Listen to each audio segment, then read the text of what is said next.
2, 3 సినిమాల్లో అప్పట్లో దొంగలకి ట్రైనింగ్ సెంటర్లు అంటే దొంగతనం ఎట్లా చేయాలని ట్రైనింగ్ సెంటర్స్కి సంబంధించినటువంటి చూసాం, కామెడీగా పెట్టినటువంటి పోర్షన్స్. బట్ నిజ జీవితంలో సినిమాలు దొంగలకి ట్రైనింగ్ కేంద్రాలు అవుతున్నాయి.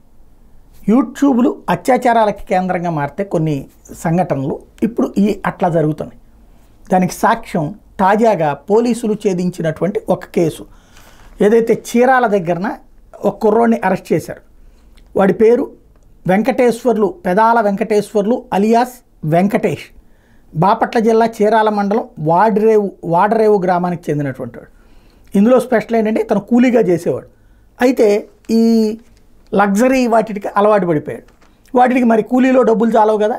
ఇక అక్కడి నుంచి సినిమాలలో రైళ్లలో దొంగతనాలు చేసే సీన్లు చూసి దొంగగా అవతారం ఎత్తి రైళ్లలో తిరుగుతూ ప్రయాణికులు ఆదమర్చి పడుకున్న టైంలో వాళ్ళ బ్యాగులు, బంగారాభరణాలు, ల్యాప్టాపు, సెల్ ఫోన్లు ఎత్తుకుపోయేవాడు.